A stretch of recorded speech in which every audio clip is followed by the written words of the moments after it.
안녕하세요. 저는 지방에 살고 있는 40대 중반 여자랍니다. 저는 초등학생 딸 한 명을 키우고 있는데요. 저녁 내내 아이와 씨름하다가 오롯이 혼자가 되는 시간에 이 채널의 사연을 들으며 일상을 마무리하곤 하죠. 사연마다 진심을 담아 올라오는 댓글을 읽으며 저도 가끔 감동받아 울컥해질 때도 있답니다. 그래서 저도 한번 제가 잊으려고 하고 있는 가슴 답답한 사연을 한번 여러분과 나누고 싶어졌어요. 이렇게라도 훌훌 털어내고 좀 더 나은 내일이 된다면 참 좋을 것 같아요. 그럼 저의 이야기 한번 들어봐 주실래요? 남편과는 딱 30이 되었을 때 친구의 소개로 만나게 됐죠. 그때 당시에는 너무 나이가 들어버려서 우울했던 시기인데 지금 생각하면 얼마나 어리고 이뻤던 때였는지 모르겠네요. 제 자존감이 진짜 바닥을 치고 있던 시기였는데 남편은 제가 예쁘다며 진짜 적극적으로 대쉬를 하더라고요. 사실 남편은 제 스타일이 전혀 아니었어요. 전 마른 스타일을 좋아하는데 남편은 좀 작고 퉁퉁했고 성격도 웃기길 좋아하는 까부는 성격이었고요. 전 진중한 성격을 좋아해서 이렇게 말 많은 남자는 처음 봤기에 신기할 정도였죠. 너무 저를 공주 대접을 해줘서 저도 어느새 마음의 문을 열게 되었고 사귀게 되었어요. 사귄 지 1년 되었을까? 남편이 뜻밖의 얘기를 꺼내더군요. 우리 결혼하자. 내가 평생 행복하게 해줄게. 나 직장도 탄탄하고 우리 부모님도 서울에 집도 계시고 땅도 있고 노후 걱정 없어. 나처럼 너만 사랑해주고 조건 괜찮은 남자가 어딨냐? 아직 사귄 지도 얼마 안 됐는데 벌써 결혼은 너무 빠른 거 아닐까? 난 결혼 생각 한 번도 안 해봐서 좀 당황스러워. 결혼은 다 이렇게 떠밀려서 하는 거야. 그렇게 사는 여자들이 행복하게 사는 거야. 내가 너 돈 걱정 없이 살도록 책임질게. 나만 믿어. 너무나 자신만만한 모습 때문이었을까요? 남편은 대기업 영업직이었는데 연봉이 높긴 했어요. 회사에서 인정도 받고 있는 것 같았고요. 저는 간호사로 일하고 있었는데 3교대 하는 것도 너무 힘들고 동료들과의 관계도 너무 힘들어서 진짜 때려치고 싶었거든요. 그래서 더 결혼을 빨리 해버릴까 하는 마음이 들었나 봐요. 시부모를 만나보니 남편과는 다르게 점잖고 인상도 좋으시더라고요. 3살 터울 여동생도 한 명 있었는데 가족이 화목하고 걱정 없어 보이는 게 마음에 들었죠. 집안 수준도 비슷해서 결혼이 빠르게 진행됐고 남편이 얼마나 밀어붙였는지 정신 차리기도 전에 결혼식장 안에 서 있더군요. 서울의 작은 아파트를 구매해서 신혼생활을 시작했답니다. 양가 부모님이 도와주신다고 했지만 남편이 혼자 감당할 수 있다면서 혼자 대출을 다 받아서 장만을 했더라고요. 이런 거에 부모님 도움받으면 남자가 아니지. 두고 봐. 내가 돈 열심히 벌어서 더 큰 집으로 또 사줄 테니까. 이런 남편이 어딨냐? 그래, 자기가 알아서 잘하니까 금전적인 건 자기가 관리해줘. 그리고 일 관두는 거 이해해줘서 고마워. 나 진짜 너무 힘들었거든. 남편이 돈 잘 벌잖아. 편하게 집에서 놀아. 그 갸냘픈 몸으로 어떻게 밤새서 일했어? 앞으로 내가 너 책임진다. 그렇게 전업주부로 10년 정도를 지냈네요. 그 사이에 눈에 넣어도 아프지 않은 딸 한 명을 두었고 그럭저럭 무난하게 별 싸움 없이 결혼 생활을 하고 있었어요. 남편은 승진도 하고 연봉도 많이 높아져서 넉넉하게 생활했고요. 친구들은 제가 남자를 잘 골라서 결혼했다면서 눈을 낮추고 경제력을 본 현명한 선택이었다고 장난식으로 말을 했죠. 시댁하고도 명절이나 생신 때 왕래하고 전화도 자주 하지 않았어요. 시부모님은 너무 가깝지도 너무 멀지도 않게 거리 조절을 잘 해주시면서 대해주셨답니다. 이렇게 평화로운 일상이 계속될 것만 같을 때 꼭 문제가 생기더라고요. 결혼해서 잘 사는 줄 알았던 시누이가 어느 날 4살 된 아들을 데리고 시댁으로 돌아왔어요. 한마디 말도 없이 이혼을 하고 온 거죠. 도대체 왜 이혼을 한 건데? 한마디 말도 없이 어떻게 이렇게 큰 일을 저지를 수가 있어? 네 아들 생각은 안 해? 저 어린 것을 어떻게 너 혼자 키울 거냐고. 얌마, 가족 좋다는 게 뭐야? 아무리 그래도 이혼 전에 상의는 했어야지. 누구 잘못이야, 어? 장서방이 뭐 바람이라도 났어? 말을 속 시원하게 해야 도와줄 거 아니야. 아, 그냥 성격 차야. 별거 한 지도 오래됐고. 우리 둘이 결정해서 정한 거니까 그렇게들 알아. 나 우리 민준이랑 보란 듯이 잘 살 거야. 네가 돈이 있어, 능력이 있어. 결혼 전에도 변변한 직장 한번 안 다녔으면서 뭐 해서 네 아들 키울 건데? 애 하나 키우는데 얼마나 돈이 많이 드는 줄 알아? 능력 좋은 오빠 둬서 뭐해? 오빠가 많이 도와주면 되지. 그치, 언니? 언니도 나 좀 많이 도와줘요. 언니 맨날 집에만 있어서 할 일도 없잖아요. 저도 하림이 하원시키고 집안일 하고 하면 하루 금방 가요. 아가씨도 애 키우느라 잘 알잖아요. 아, 언니는 오빠가 돈 많이 벌어다 줬잖아요. 나랑은 수준이 다르지. 나는 그 인간이 돈도 쥐꼬리만큼 줘서 얼마나 힘들었는데. 암튼 언니가 많이 좀 도와줘요. 우리 가족끼리 같이 육아하면 좋잖아요. 원래 저렇게 얄미운 스타일은 아니었거든요. 결혼해서 고생을 많이 해서 그런가 아주 자기 입속만 챙기려고 하고 바라기만 하는 억척스런 아줌마로 변해버린 것 같았죠.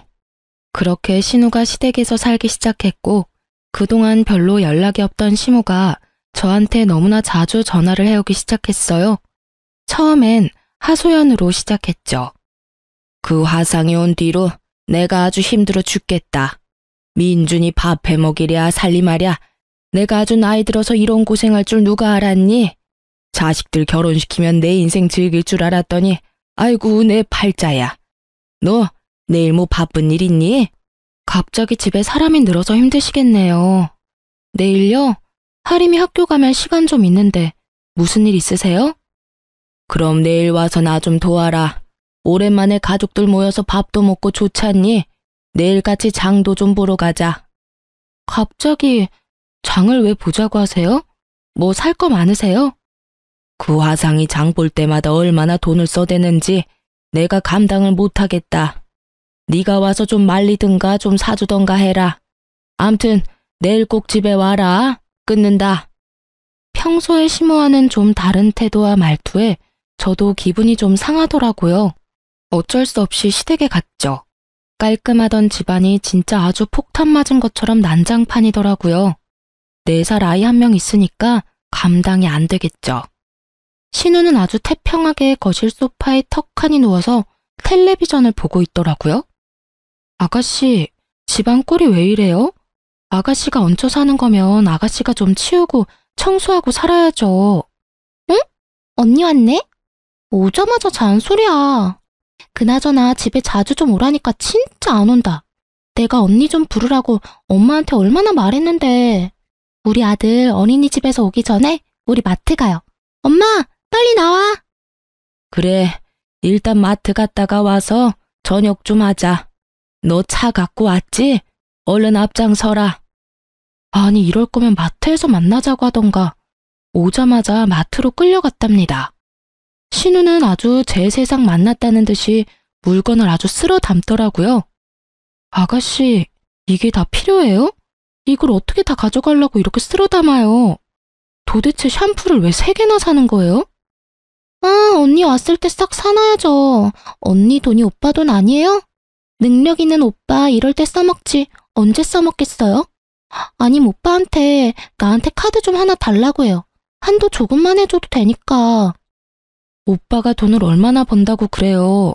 우리도 대출 매달 갚느라 힘들어요. 누가 들으면 엄청 부자인 줄 알겠네. 언니는 오빠 덕분에 맞벌이도 안 하고 집에서 놀면서 편하게 살잖아요. 그렇다고 오빠가 속을 썩이길래 뭐 고생을 시키기를 해? 언니는 호강하는 줄 알아요. 그러면서 이혼한 신우 이깟 거도 못 사줘요?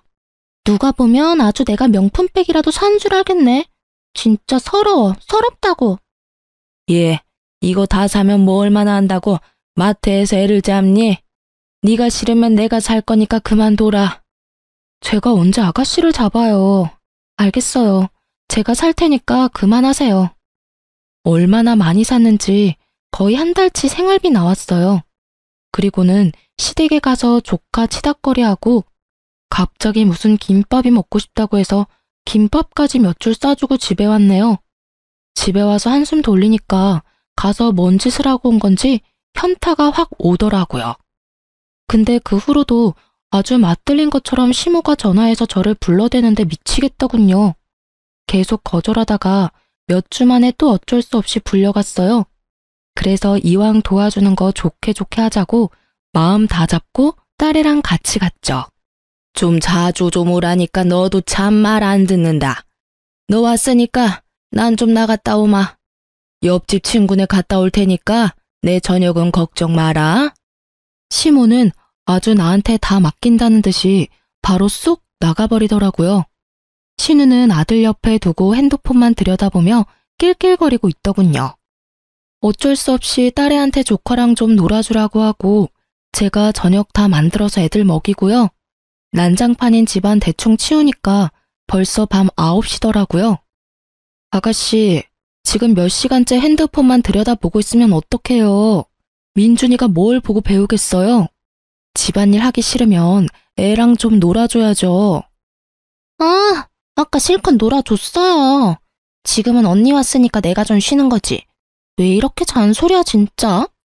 내가 무슨 여기 일하러 온 아줌마예요? 나한테 일 다 맡기고 지금 뭐 하는 거예요? 염치가 있으면 같이 하는 척이라도 해야 될 거 아니야. 아니, 이제 애도 다 커서 집에서 놀고 먹잖아요. 뭐가 그렇게 힘들다고 징징대요? 난 우리 오빠처럼 돈 척척 갖다 주고 말 잘 듣는 남편 있으면 아주 걱정이 없겠네. 언니가 이혼녀 한번 대봐요.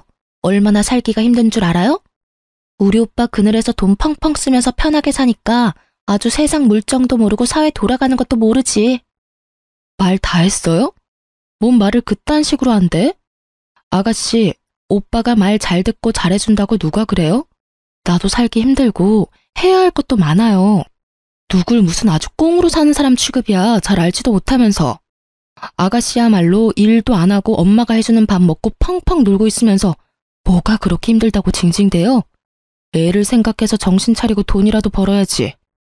아니, 가족이 힘들면 좀 도와주고 힘이 돼줄 생각을 해야지. 언니가 돼서 그렇게 상처되는 말만 할 거예요? 진짜 매정하네.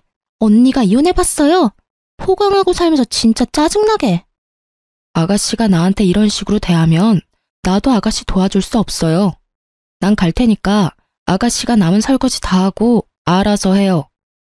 저는 딸애를 데리고 집으로 가버렸어요. 시모가 계속 전화가 왔지만 받지 않았죠. 집에 온 남편한테 말을 하니까 돌아온 건 오히려 저를 질책하는 서운한 반응뿐이었답니다. 가뜩이나 힘든 애한테 그렇게 매정하게 대하면 되겠어? 새언니가 돼서 도와주지는 못할 망정. 그러는 당신은 오빠가 돼서 뭐 해줬어?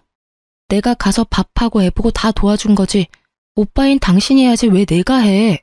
네가 이렇게 정 떨어지게 구니까 우리 어머니도 너한테 학을 떼신다는 거야. 그게 뭔 말이야? 어머니하고 통화했어? 뭐라고 하시는데? 너 하는 짓이 너무 정 떨어졌다고. 시누이 대하는 것 보니 너 너무 무섭댄다. 너 앞으로 집에 오지 말래. 꼴 보기도 싫다고. 내가 너무 죄송하다고 얼마나 사과드렸는 줄 알아? 그래서 내가 앞으로 민주한테 월 200씩 보내주기로 했다. 뭐? 200? 어머님이 진짜 그렇게 말씀하셨단 말이야? 나한텐 아무 말도 안 하시더니 당신한테 그랬다니 내가 좀 어이가 없네? 그리고 무슨 200이야. 우리가 풍족하게 사는 것도 아니고 대출금이 얼만데. 그래도 오빠가 한 달에 얼마를 버는데 그 정도는 좀 지원해줘야지. 내가 번 돈으로 준다는데 당신이 뭔 상관이야? 생활비 따박따박 주면 되잖아. 아무 소리 마. 100만 원 정도는 나도 100번 양보해서 눈 감아줄 수 있지만 200은 절대 안 돼. 당신이 번 돈이니까 상관 말라고? 누군 집에서 놀아? 내가 집안일 안 하면 집 구석이 잘 돌아갈 것 같니? 그래, 집에서 대단한 일 하신다 그래. 알았어. 그럼 150은 괜찮지? 내 동생 자리 잡을 때까지는 줄 테니까 그럼 그렇게 하라. 양가 부모님 용돈도 사실 버거운데 신우의 용돈을 150만 원이나 준다니. 진짜 너무 화가 나더라고요. 그 이후로 시댁에서 전혀 전화도 오지 않아서 아무 왕래도 안 하고 그렇게 6개월 정도 지났네요. 곧 다음 주면 시부 생신인데도 아무 연락도 없는 게 너무 꺼림칙해서 남편한테 슬쩍 물어봤죠. 아가씨 용돈은 잘 주고 있어? 벌써 꽤 됐는데 어떻게 고맙다는 말도 없네? 돈 주는 건 난데 나한테 말하지 당신한테 왜 말을 해? 자, 봐봐. 내가 뭐 거짓말하는 것 같아? 남편은 신우의 이름으로 매달 돈을 보내는 송금 내역을 턱하니 보여주더군요. 곧 아버님 생신인데 오란 말씀도 없어? 생신 때면 항상 외식하자고 연락 오셨잖아. 안 그래도 엄마한테 전화했는데 엄마가 너 오지 말래. 네 꼴 보기도 싫다고. 어차피 너도 우리 부모님 싫어하잖아. 잘 됐지 뭐. 나랑 하림이만 다녀올게. 나는 오지 말라고 하셨다고? 완전히 무슨 없는 사람 취급하는 게 좀 어이가 없네? 그래, 나도 안 가면 편해. 당신만 가든가 그럼. 말은 그렇게 했지만 서운한 마음이 드는 건 어쩔 수 없더라고요. 설마 진짜 나만 빼놓고 가나 했는데 진짜 말도 없이 딸만 데리고 시댁에 다녀왔답니다. 그리고 그 다음 달엔 추석이었는데 추석 전날까지도 시모한테 아무 연락이 없었어요. 너무하다 싶어서 전화를 해볼까 했지만 제가 잘못한 것도 없는데 분명 저한테 사과하고 구피라고 할 게 뻔해서 저도 가만히 있었죠. 당신 추석 때 안 갈 거지? 나는 하림이 데리고 추석 당일에만 갔다 올 거니까 그렇게 알아. 집에서 굳이 뭐 음식할 필요 없어. 추석 때 가지 말라고? 어머니가 말씀하신 거야? 당연하지. 너 오지 말라고 신신당부하셨어. 너 오면 집안 명절 분위기 다 망친다고 우리끼리 오붓하게 보내자고. 어차피 너도 가는 거 싫어하잖아. 이제부턴 그냥 우리 집 가지 마. 어머니랑 내 동생도 네 얼굴 보기도 싫다니까 서로 분란 만들지 말자고. 그래도 어머니 참 너무하신다. 나도 아가씨 때문에 쌓인 거 많지만 그래도 나한테 서운한 걸 직접 말하고 해결해야 되는 거 아니야? 무슨 없는 사람 취급하니까 참 기분 그렇네. 당신이 다 자초한 일이야. 그러게, 누가 그렇게 매정하게 대하래? 우리 어머니 마음 약한 분인 거 몰라? 차마 당신한테 말 못하고 그냥 연 끊으시려는 거잖아. 당신도 연락하려고 하지 말고 일단 조용히 있어. 참나, 그렇게 명절까지 혼자 보내고 나니까 처음엔 화가 났지만 소외되는 외로움에 서러워지더군요. 그래도 내색하지 않고 아이 키우고 살림하며 제 할 일 다 하며 지냈죠. 남편이야 신혼 때부터 워낙 바빠서 아기 기저귀 한번 갈아준 적 없을 정도니 지금은 뭐 포기한 상태였고요. 어느 날 청소하고 있는데 뜬금없이 초인종이 울리대요. 놀랍게도 신우가 와 있더라고요. 제가 떨떠름한 표정으로 문을 열어주니 신우도 어색하게 들어와서 소파에 앉더군요. 아가씨가 어쩐 일이에요? 이제 와서 사과라도 하려고 왔어요? 멀쩡한 사람 투명인간 만들 때는 언제고. 투명인간은 또 뭔 말이에요? 언니야말로 너무하네요. 내가 진짜 참다 못해 죽었나 살았나 한번 와봤네. 역시나 우리 오빠 돈으로 호강하며 잘 살고 있네요. 또 시비 걸려고 온 거면 그만 가요. 난 더 이상 아가씨랑 싸우기 싫고 지금처럼 이렇게 안 보고 사니까 편하네요. 어머니한테도 원하는 대로 계속 이렇게 지내자고 전해줘요. 아니, 연락 안 하는 게 누군데 누구한테 덤탱이에요? 암튼 내가 걱정돼서 와본 거니까 오빠 간수 잘해요. 뭐하고 다니는지 한번 보라고요. 그건 또 뭔 말이에요? 이제 부부 사이 이간질까지 시키려고요? 내가 자세한 건 말할 수 없고 그냥 느낌이 그러니까 한번 알아보라 이거예요. 우리 엄마한테도 전화 한번 해주고요. 나 갈게요.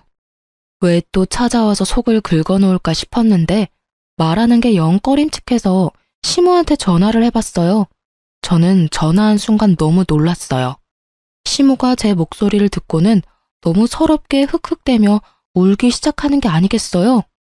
어머니, 진정하세요. 왜 그러세요? 무슨 일 있으세요? 내가 너 때문에 얼마나 마음고생을 했는지 말도 못한다. 상철이는 너한테 전화하지 말라고 얼음장을 놔서 전화 한번 못 해보고 내가 전화하면 너가 아예 인연 끊어버린다고 경고했다며? 네? 제가 그랬다고 그이가 그래요? 어머니, 저 그런 적 없어요. 저야말로 어머니가 아버님 생신에도 오지 말라고 하고 명절에도 올 필요 없다고 해서 좀 서운하더라고요. 그래도 어머니랑 보낸 세월이 있는데 너무 매정하셔서요. 뭐?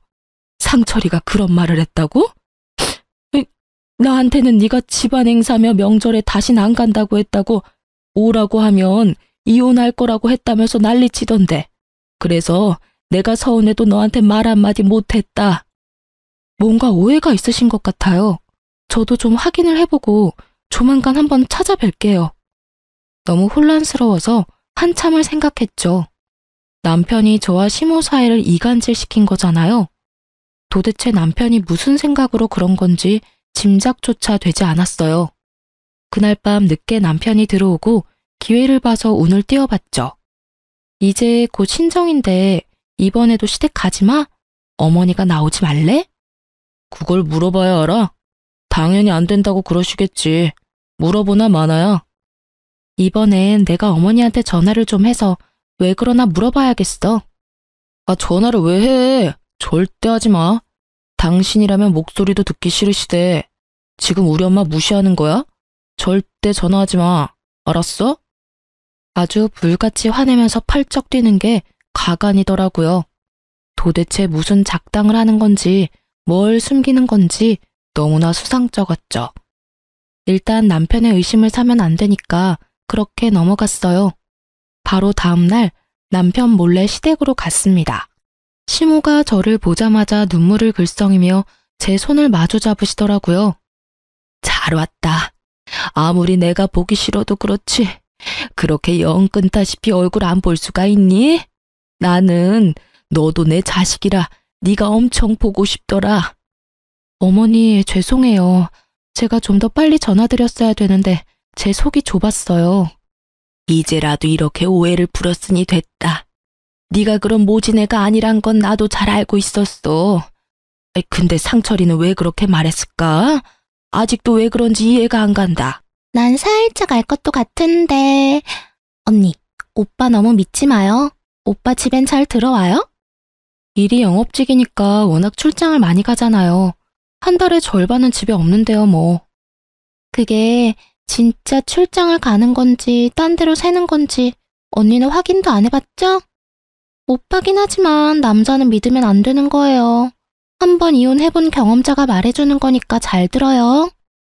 아가씨는 오빠가 용돈도 주는데 오빠가 들으면 섭섭한 말을 하네요. 뭔 용돈이요? 오빠가 나한테 용돈 준대요? 지금 거진 1년을 한 달에 150씩 주고 있잖아요. 나도 다 아니까 모르는 척 안 해도 돼요. 150이요? 5만 원이라도 받아봤으면 좋겠네. 오빠가 나한테 용돈 준다고 했어요? 아, 그래서 그때 통장 하나 빌려달라고 했구나. 뜬금없이 안 쓰는 계좌 하나 빌려달라길래 싫다 했더니 글쎄 빌려주면 500만 원을 준다는 거예요. 그래서 하나 빌려주고 500 받은 게 끝이에요. 근데 진짜 150씩 보낸 건 봤어요? 아가씨 이름으로 매달 보내는 거 확인해 주더라고요. 그래서 난 당연히 믿었죠. 안 그래도 최근에 한번 열어보려고 했더니 글쎄 비밀번호를 바꿔놔서 못 봤거든요. 이거 뭔가 냄새가 나는데?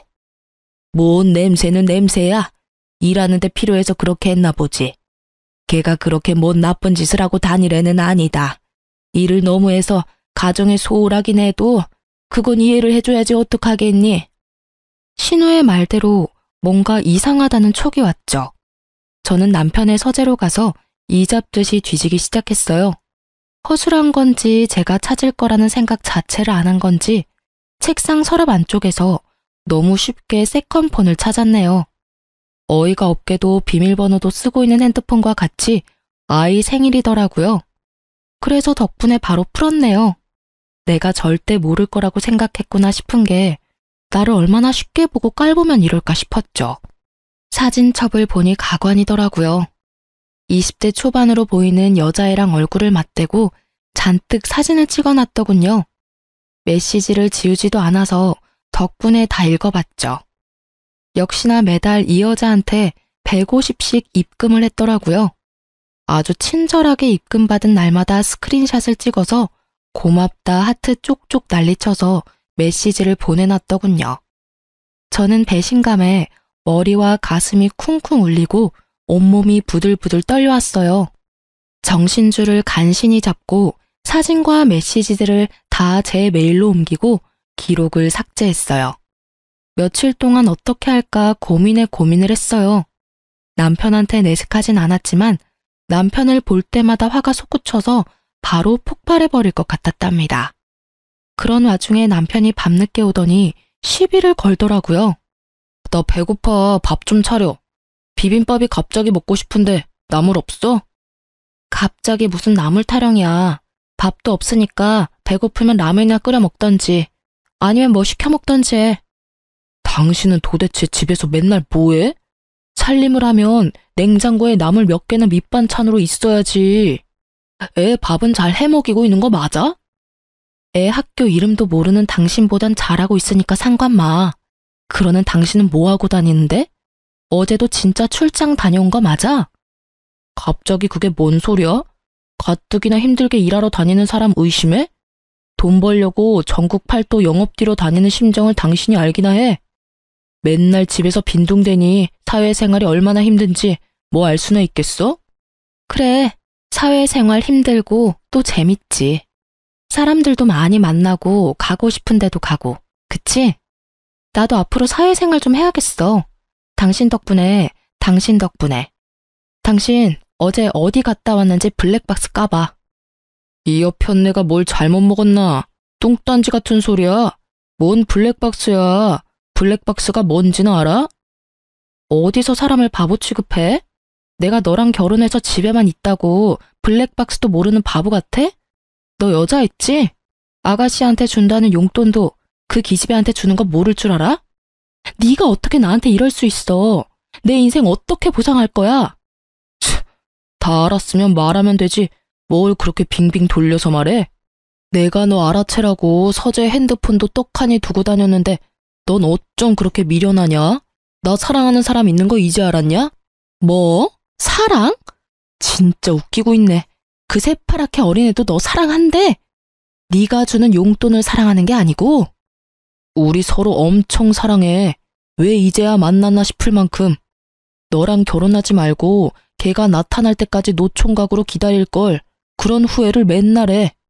이제 알았으니까 나 좀 놔줘라. 나 이제라도 사랑하는 사람이랑 행복하게 살고 싶다. 그래서 어떻게든 이혼하려고 네 엄마랑 나랑 이간질 시켰니? 고부 갈등으로 어떻게 좀 엮어보려고? 너는 진짜 인간도 아니야. 그래, 네가 하도 못 알아채길래 우리 집이랑 인연이라도 끊어놓으려고 그랬다. 양육권이며 친권이며 이 아파트도 너 다 가져. 그냥 나만 좀 놔줘. 웃기고 있네. 이 아파트를 준다고? 다 대출인데 누구한테 깡통을 넘기려고. 내가 바본 줄 알아? 이 집은 너 갖고 걔랑 살림이나 차려. 너 나랑 이혼하고 싶으면 하림이 양육비로 3억 일시불로 주고 아버님이 너한테 준 제주도 땅 그거 내 명의로 넘겨. 알았어? 짱구 좀 굴리느라 머리 아팠겠네. 그래, 너 다 가져라. 다 줄 테니까 이혼하는 거다. 얼마나 이혼이 하고 싶었으면 다음날 바로 제 통장으로 3억을 입금하고 일주일도 안 돼서 땅 명의도 바꿔왔더라고요. 그리고는 바로 이혼 서류를 내미는데 서랍에 이혼 신청 서류를 여러 장 갖다 놓은 걸 보니 아주 기가 막히더군요. 이 인간 면상을 다시는 보고 싶지 않아 바로 도장을 찍어줬죠. 도장 찍으면서 참 바보 같게도 그동안의 결혼 생활이 머릿속을 스쳐가는데 손이 부들부들 떨리더군요. 누굴 위해 나는 그렇게 희생을 했나? 남편과 아이를 위해 산 내 인생은 앞으로 어떻게 되나? 제가 지금껏 노력하며 살았던 세월이 한순간에 부정당하는 기분이었죠. 눈물 흘리지 않으려고 입안에서 피가 날 때까지 꽉 악물었어요. 남편 놈한테 우는 얼굴은 죽어도 보이기 싫었거든요. 아이의 양육권과 친권은 다 제가 갖기로 합의하고 이혼 접수하고 시댁으로 둘이 갔습니다. 이혼한다고 하자 시부모가 남편한테 불같이 화를 냈죠. 이 말려 죽일 놈아. 여자에 미쳐서 조강지처럼 자식을 버려? 우리한테 한마디 말도 없이 이렇게 큰 일을 저지를 수가 있어? 너 진짜 내가 알던 내 아들이 맞아? 어떻게 어린 여자랑 1년이 넘게 바람을 필 수가 있어? 그것도 모자라서 이혼을 했다고? 네가 아주 단단히 미쳤구나. 진짜 오빠 제정신 아니다. 천하의 나쁜 놈이 내 오빠라니 진짜 기가 막히네. 언니도 너무하네요. 이혼하기 전에 우리한테 말이라도 한번 해주지. 어떻게 혼자서 다 사귀고 우리를 남남대하듯이 해요. 다 끝난 마당에 남남이죠. 이제 와서 뭔 말을 하겠어요. 아가씨, 오빠가 제발 이혼 좀 해달라는데 해야죠. 우리 부모님한테도 충격받으실까봐 아직 말 못했어요. 아무튼 아버님, 어머님, 하림이는 제가 키울 거니까 앞으로 보시기는 힘들 거예요. 그래도 1년에 한 번은 자리 마련해 볼게요. 아이고, 안 된다. 난 우리 하림이 못 보면 못 산다. 아이고, 애미야. 내가 이렇게 사정하마, 응? 이놈의 새끼야. 여자에 미쳐서 자식을 버려? 너 앞으로 얼마나 피눈물을 흘리면서 살려고? 시부가 남편을 마구잡이로 패는데도 남편은 입만 꾹 닫고 가만히 맞고만 있더군요. 그 꼴도 참 우습기만 하더라고요. 저는 더는 보기 싫어서 그렇게 시댁을 나왔어요. 그 길로 아이를 데리고 친정으로 돌아갔죠. 이혼 확정되는 3개월의 시간 동안 참 바쁘게 살았네요. 친정에서도 시댁에서도 먼 지방 도시에 자리를 잡고 여러 병원에 면접 봐서 다시 취직도 했고요. 제 명의로 돌린 땅을 팔아서 꼬마 빌딩하고 작은 아파트도 구매했죠. 제가 원하는 대로 집도 꾸미고 아이와 오손도손 살아가는 일상도 금방 적응돼서 즐겁더라고요. 이혼 확정된 다음 날 바로 시댁으로 갔어요. 시모는 아이를 보자마자 꼭 안고 서럽게 울더군요. 아이고, 우리 하림이 할미 안 보고 싶었어? 우리 하림이 안 보고 할머니 어떻게 사니? 아이고. 언니가 부탁한 거 여기요. 그 바보 같은 게 술 한 잔 먹으면서 살살 꼬시니까 바로 다 말해주던데요? 지금 아파트 들어와서 같이 산다네요. 거기다 적혀 있으니까 확인해 봐봐요. 도와줘서 고마워요. 그럼 가볼게요. 그동안 감사했어요, 어머니. 난 지금도 믿어지지가 않는다. 이제 진짜 너도 우리 하림이도 못 본다니? 내가 전생에 뭔 죄를 졌길래 자식 둘이 다 이혼하는 꼴을 봐야 되니? 시모의 하소연 듣고 있다간 한도 끝도 없을 것 같아서 아이 손을 잡아 끌고 그렇게 시댁에서 나왔네요. 그리고 저는 전 남편놈과 상간녀에게 응징을 시작했습니다. 이 순간을 위해서 합의 이혼되는 처절한 시간을 이악 물고 참아낼 수 있었어요. 신우가 은행에 가서 남편놈에게 빌려줬던 은행 이체 목록을 받아다가 저에게 증거로 줬죠. 상간녀의 이름과 계좌를 알 수 있었고 신우가 남편을 살살 굴려서 알아낸 끝에 남편과 같은 회사 신입사원이라는 걸 알 수 있었어요. 회사와 이름까지 알았으니 소송이야 쉬웠죠. 저는 상간녀 위자료 청구 소장을 가지고 남편놈의 회사로 직접 찾아갔답니다. 남편놈이랑 얼굴 맞대고 찍은 사진도 대문짝만하게 하나 프린트해갔죠. 그 여자가 일하는 사무실에 가서 사진을 대조해가며 그 여자를 찾았죠. 구석에 앉아있는 왜소한 여자를 찾아냈죠. 찾았다. 저는 사진을 펄럭대며 그 여자 앞으로 걸어갔어요. 그리곤 그 여자 책상 위로 사진을 던졌죠. 너 맞지? 이름이 정슬기. 맞지? 남사스럽게 얼굴을 맞댄 사진 속의 얼굴들을 알아본 주변 사람들이 술렁이기 시작하더라고요. 사진을 본 상간녀는 얼굴이 파래져서 덜덜 떨면서 저를 바라보더라고요. 대판 싸우려고 왔는데 무슨 비 맞은 강아지 마냥 벌벌 떠는 모습을 보니까 좀 허무하기도 했죠. 내가 저런 어린애 하나 때문에 20년 가까운 세월을 버려야 했나 싶은 게 씁쓸하더라고요. 남의 남편이랑 놀아놨으면 너도 책임을 져야지. 그런 배불뚝이 늙은이는 너 가져. 근데 난 너한테 위자료를 두둑하게 받아야겠거든. 정상철 씨한테 매달 150씩 받고 있으니까 모은 돈 많겠네. 그치? 자, 이거 소장이야. 받아. 누구세요? 뭔가 오해예요. 저는 그런 적 없어요. 진짜예요. 믿어주세요. 나한테 말하는 건지 지 동료들한테 말하는 건지 주변을 둘러보면서 변명을 해대더라고요. 하지만 제가 보여준 사진들을 본 사람들은 이미 상간녀에게 돌아선 것처럼 쑥덕대기 바빴죠. 무슨 소리야, 오해라니. 나 너 때문에 이혼까지 했는데 내가 사람을 착각할 리가 있어? 나이도 어린애가 참 대단하다. 앞으로 네 인생이 어떻게 풀릴지 참 궁금하네. 안 받아? 자, 그럼 여기. 저는 솥장을 상간녀 얼굴에 패대기 치듯이 던져버리고는 비웃어주고 사무실을 나왔답니다. 사람들 수군대는 소리에 결국 눈물이 터졌는지 울음소리가 뒤에서 들리더라고요. 그로부터 1시간도 안 돼서 전 남편 놈이 전화했더군요. 야, 너 미쳤어? 여기가 어디라고 와서 이게 무슨 짓이야? 너야말로 웃기고 있다. 나쁜 짓을 했으면 당연히 벌 받아야지. 그럼 내가 바보처럼 조용히 넘어갈 줄 알았어? 네가 지금 무슨 짓을 했는 줄 알아? 회사 지금 난리 났어. 난 윤리위원회 회부돼서 내일 조사받는다고. 전 남편 실업자 만들어서 뭐 할래? 그럼 너는 뭐 좋을 줄 알아? 내가 안 좋을 건 뭔데? 내가 다달이 양육비를 받아, 생활비를 받아? 그래서 양육비 미리 다 받았잖아. 내가 뭐 바보라서 한꺼번에 받았는 줄 아니? 너 진짜 아주 진절머리나게 무섭다. 어떻게 이런 짓을 벌여? 그 어린애한테 소송까지 걸어? 당장 취하해. 늙은이가 회사 잘려서 백수돼도 그 잘난 천년의 사랑이 계속되는지 내가 한번 두 눈 뜨고 지켜볼게. 그렇게 악을 쓰는 전 남편 놈의 전화를 끊어버렸답니다. 그 후로 계속 전화가 오길래 다 무시했죠. 몇 달이 지났을까요?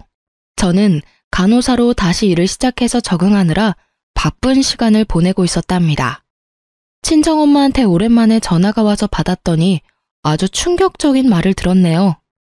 너 지금 집으로 좀 와라. 내가 너한테는 말 안 하려고 참고 참았는데 저 인간이 도대체 말을 안 듣는다. 네가 와서 해결해라. 전 남편이 친정집에 찾아와서 난동을 벌이고 있다니 화가 머리 끝까지 나더라고요. 당장 친정집으로 차를 몰고 갔습니다. 친정집 문 앞 복도에서 초췌한 얼굴로 쪼그려 앉아있던 전 남편 놈을 볼 수 있었죠. 저를 발견한 그놈 얼굴이 아주 환해지더군요. 여보, 내가 얼마나 당신을 찾았는 줄 알아? 이사 간 데를 몰라서 장모님께 여쭤봐도 절대 말씀 안 해주시는 거야. 너무 매정하시다 싶었는데 드디어 당신을 만나네? 이혼한 지가 언젠데 여보 당신이야. 미쳤어? 네 천년의 사랑이 들으면 서운하겠다. 그 나쁜 년 말 꺼내지도 마. 당신한테 준 위자료 2천만 원도 내가 다 내줬는데 나 권고사직당해서 회사 잘리니까 바로 그 길로 집 나가서 연락 두절됐어. 회사에 사표까지 내고 사라져버렸다고. 내가 지한테 어떻게 했는데?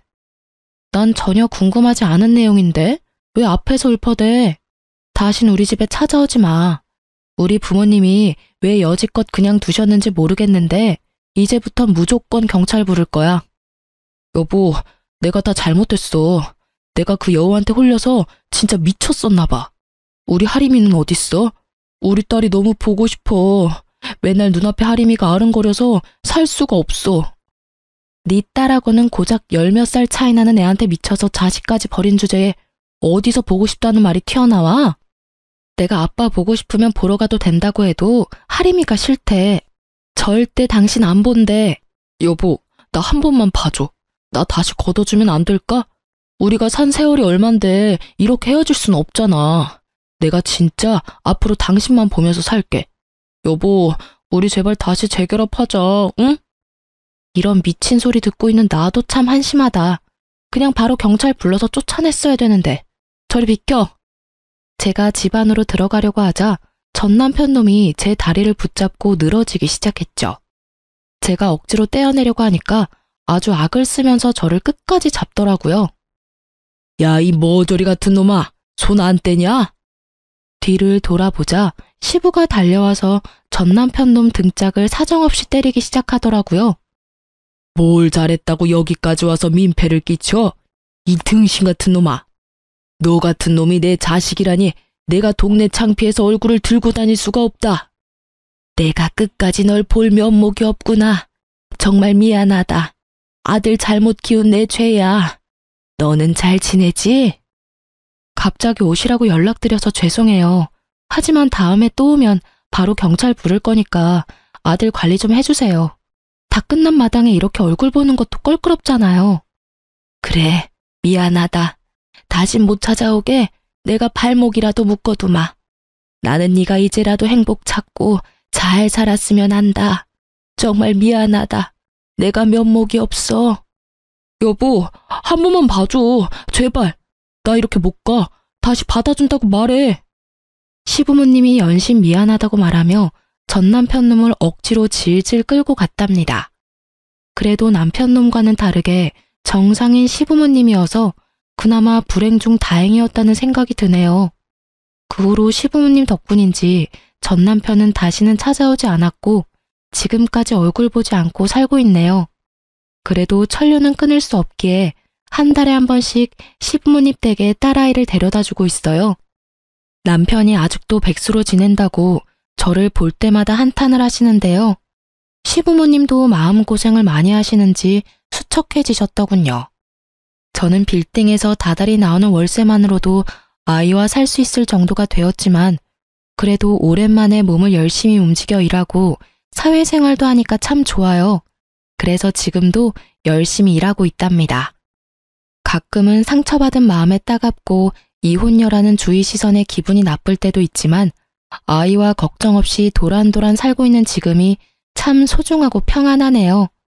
아이 아빠라 소식을 안 듣고 살고 싶어도 그럴 수는 없지만 그래도 신경 안 쓰고 저와 아이 씩씩하게 잘 살아가려고 합니다. 제 사연을 들어주신 모든 분들의 하루가 행복하시고 좋은 일만 가득하길 바랄게요. 들어주셔서 감사해요.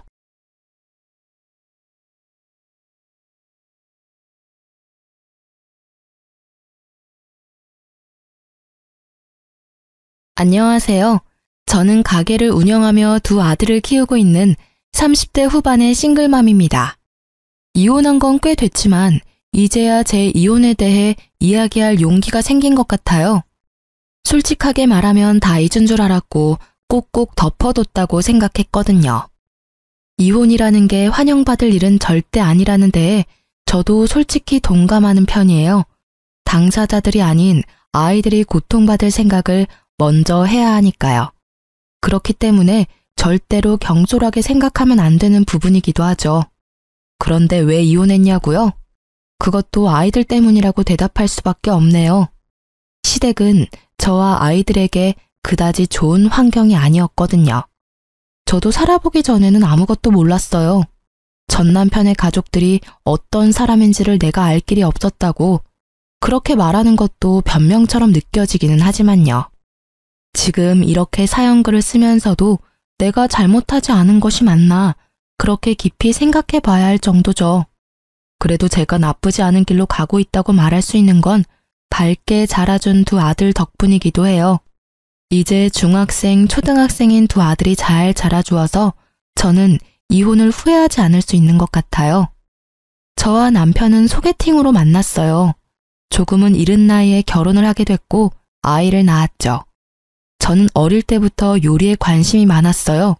특히 양식을 좋아했는데 아마 동생 때문이었을 거예요.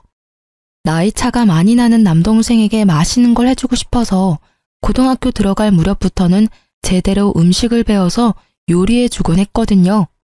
그렇게 대학도 들어가지 않고 고등학교 졸업과 동시에 장사가 잘 되는 큰 규모의 가게에 취직해 일했어요. 그리고 20대 초반에 남편을 만나게 됐고 20대 중반에는 결혼하게 됐어요. 당시 저는 요리사라고 하기도 어려운 말단 직원이었고 경력을 쌓고 말고 할 것도 없이 임신으로 퇴사까지 하게 됐어요. 그래도 그게 싫지는 않았어요. 요리는 언제든 다시 시작해도 된다고 생각했고 무엇보다 아이가 생겼다는 것이 저에게는 큰 기쁨이었거든요. 그런 저의 결혼 생활에 단 하나의 문제가 있었다면 하나부터 10까지 간섭하는 시모 때문이었어요. 당시에도 꽤 큰 규모의 음식점을 운영하는 시모와 시부는 제게 꽤나 스트레스가 되는 존재였어요. 시모는 하나부터 10까지 잔소리를 해대고 시부는 그 잔소리가 들리지도 않는지 말리지도 동조하지도 않고 아예 투명 인간처럼 굴었어요. 보통 며느리 사랑은 시아버지라는 말을 하잖아요. 근데 저희 시부는 정반대였어요. 아예 저는 남처럼 대하더라고요. 그래도 그런 시부가 시모보다는 더 괜찮았다고 하면 시모가 얼마나 심각한 간섭을 했는지 감이 대충 오시죠? 저와 시모의 갈등이 시작된 건 아이를 임신했을 때부터였어요. 제가 임신 사실을 알렸을 때부터 시모는 먹는 것, 행동하는 것, 생각하는 것까지 통제하려 했어요. 물론 지금이야 통제라는 단어를 쓰고 있지만 당시에 아무것도 모르던 저는 그게 통제가 아니라 사랑이며 관심이라고 생각했죠. 첫 손주에 대한 사랑이 지극하다고 생각했거든요. 그런데 그 인상이 송두리째 바뀐 일이 벌어졌어요. 바로 출산 당일이었어요. 저는 진통이 오는 상태로 병원에 가 있는 상황이었어요. 남편은 직장에 있어서 오는데 시간이 오래 걸리고 친정 부모님을 부르자니 그날따라 두 분이 모임에 가셨거든요. 결국은 시어머니를 불러 함께 병원에 있었어요. 그런데 진통을 겪는 저에게 시모가 엄한 표정으로 말하더군요. 아가, 너 절대로 제왕절개하면 안 된다. 그거 하면 애가 공부를 못한대. 그러니까 무슨 일이 있어도 자연분만 해. 그 말에 저는 뭣도 모르고 고개만 끄덕였어요. 솔직히 아무것도 모른 채 임신해서 지금처럼 정보가 많지도 않은 시대에 제가 어떻게 했겠어요? 그냥 고개만 끄덕일 수밖에 없었죠. 그리고 그 정신없는데 한 가지를 더 말하더군요. 그리고 애 낳으면 절대 조리원 가지 말고 시댁 오거라. 조리원 가면 애 제대로 안아보지도 못하고 애 정서상 안 좋아. 그 말에 저는 또 고개를 끄덕였죠. 안 간다고 말할 수 있는 정신이 없었어요. 고통이 몰아쳤다가 잠시 조용해졌다가 다시 몰아치는데 진짜 생각을 할 수가 없었거든요.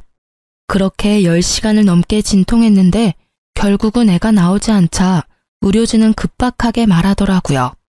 이대로면 애도 산모도 위험하다. 긴급하게 제왕절개를 해야겠다고요. 그 대사를 제가 들을 줄은 몰랐지만 너무 아파서 알겠다고 대답했어요. 그렇게 애가 나왔는데 밖에는 시모가 없고 남편이 기다리고 있더군요. 병실에 들어가 있는데 좀 지나서 시모가 병실 문을 벌컥 열고는 화난 얼굴로 들어오더군요. 내가 제왕절개 절대로 하지 말라고 한 말 못 들었니? 우리 손주 머리 나빠지면 네가 책임질 거야? 남들은 잘만 하는 자연분만을 왜 못해서 제왕절개를 해? 그만큼 들었으면 나 같으면 5kg라도 자연분만 하겠다. 그걸 못 참고. 어머님, 근데 의사 선생님이 제왕절개 안 하면 너무 위험하다고 했어요. 저도 아이도. 저도 일부러 그런 건 아니고요. 의사 선생님한테 물어보시면 정확하게 아실 거예요. 의사가 뭘 알아? 그 사람들은 그냥 애만 빼주면 되는 사람들이라고. 네가 해달라고 했으니까 해줬겠지.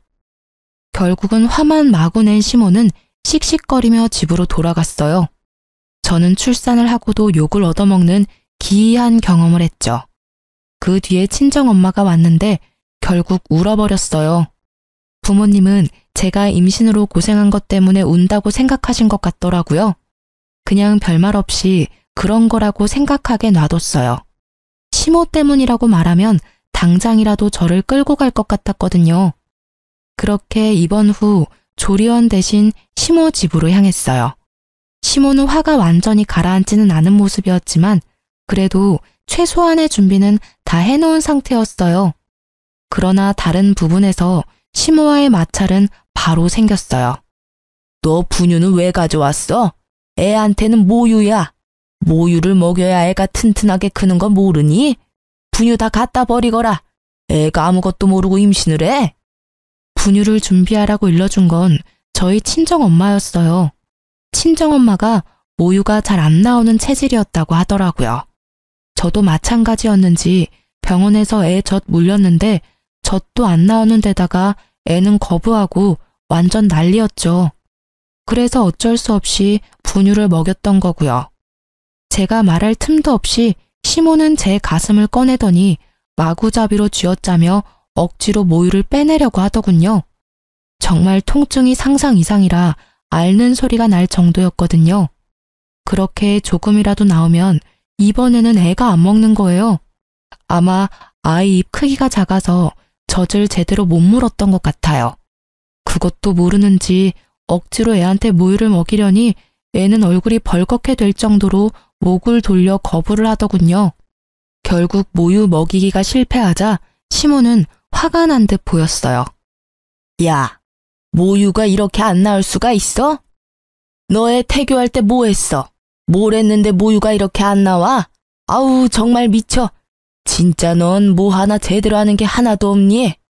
결국 꽥 소리를 지른 시모 때문에 애는 놀라서 경계하듯 울고 저는 너무 놀라 아이를 얼른 시모 품에서 빼앗고 몸을 돌렸어요. 그 탓에 시모는 엉덩방아를 찍어버렸지만 그런 게 눈에 들어올 리가 있나요? 애가 완전 자지러지게 우는데. 달래놓으면 배고파서 울고 울면 모유를 먹이라며 눈에 쌍심지까지 켜고 저를 지켜보는 시모 때문에 결국 저는 버틸 수 없었어요. 시모가 보는 앞에서 차곡차곡 풀었던 짐들을 다시 챙겼어요. 시모는 제가 정리하는 거라고 생각한 모양이더라고요. 저를 두고 잠시 밖에 나간 사이에 저는 친정엄마에게 전화해서 데리러 오라고 했죠. 그리고 얼마 있다가 엄마가 도착했다는 전화를 하자마자 애를 안고 짐을 질질 끌고 밖으로 나왔어요. 다행히 시모는 어딜 갔는지 없는 상태였고요.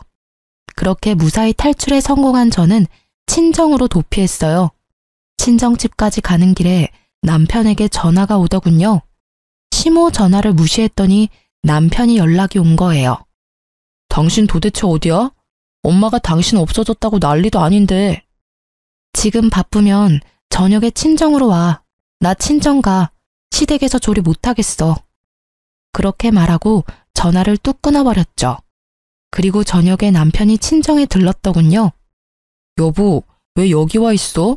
어머니가 엄청 찾으셨어. 당신 걱정돼서. 걱정? 무슨 걱정? 내가 그 집에 가자마자 무슨 짓을 당했는지 알기나 해? 왜 그래? 무슨 일 있었어? 저는 서러운 마음에 울면서 남편에게 하소연하듯 말했어요. 어머님, 자연분만 안 하고 제왕절개했다고 나 혼낸 것. 그리고 모유도 안 나오는데 억지로 모유 주려고 내 젖가슴까지 쥐어짜면서 애한테 억지로 먹이려고 했어. 애가 입이 작아서 못 봤는데도 억지로 먹이려니 애는 얼굴 빨갛게 돼서 울지 나는 아프지. 게다가 모유를 안 빨려는 애한테 모유 주라며 분유는 가져가 버리고. 아니, 어떻게 그러실 수가 있어? 무턱대고 안 되는 걸 되게 하라며 강요하는 게 말이 돼? 그 상태로 무슨 산후조리를 해.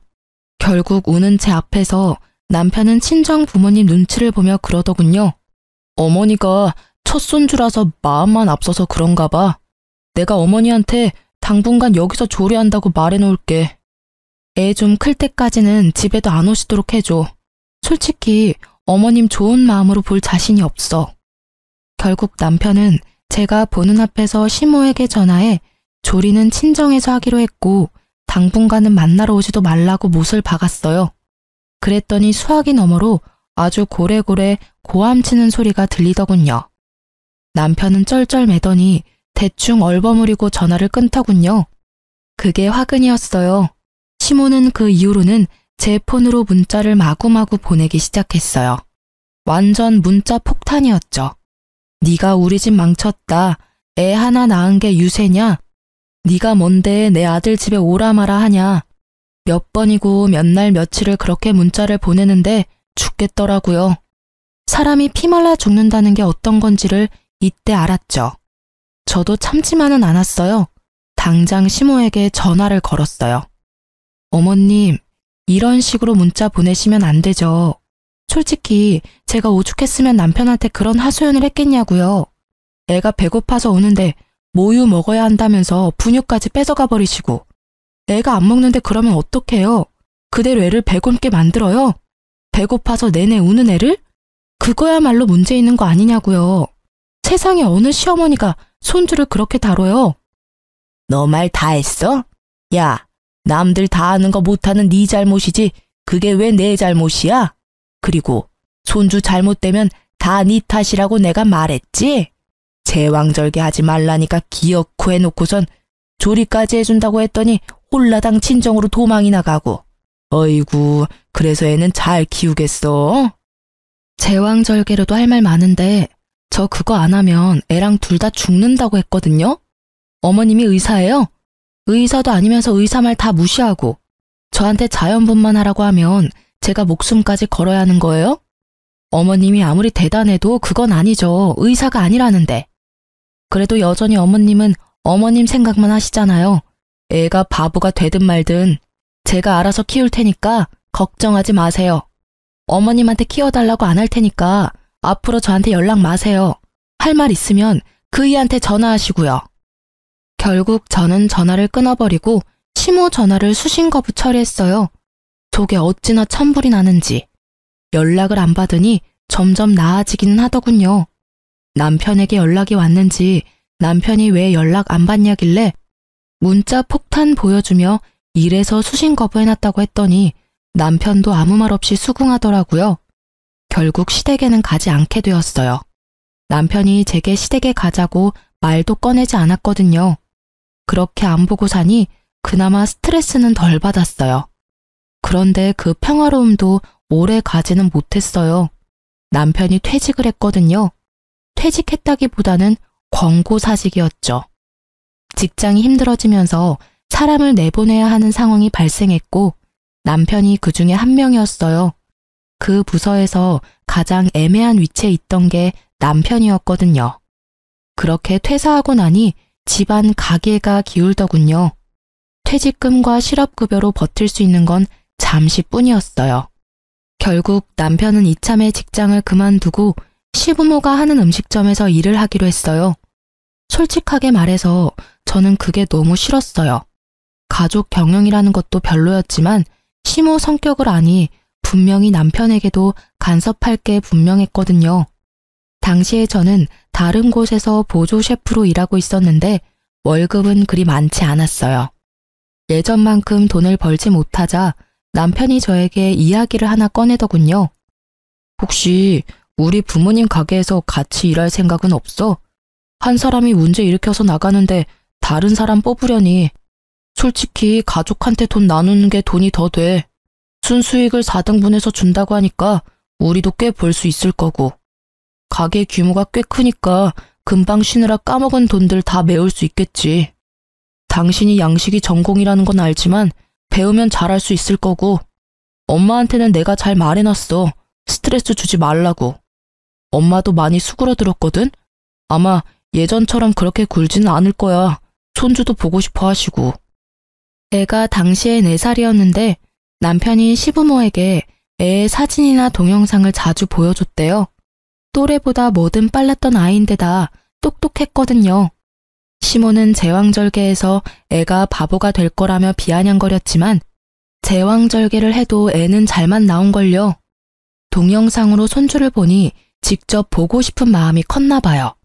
저에게 스트레스를 주지 않는다는 조건으로 제게 일하자고 하는 거였어요.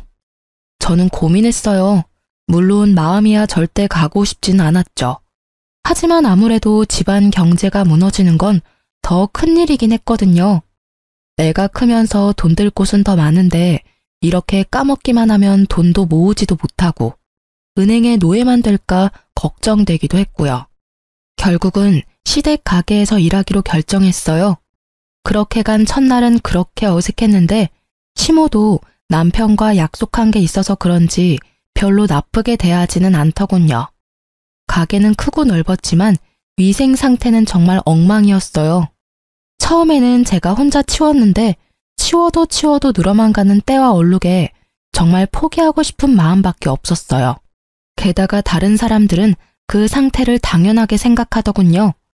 음식점 하면서 깨끗하게 어떻게 유지하냐고요. 돈 못 버는 음식점이나 그런 곳에 신경 쓴다며 어이없는 소리만 하시더라고요. 그렇게 몇 개월 일하는데 하루는 속이 너무 안 좋았어요. 울렁거리고 답답하게 체한 것 같았는데 그 순간 제가 생리할 기간이 지났다는 생각이 든 거예요. 혹시나 싶어 확인했더니 정확한 2줄이 나오더군요. 저는 너무 기뻤어요. 둘째는 사랑이라고 친구들에게 들었고 첫째가 크니까 둘째 보고 싶은 마음도 있었거든요.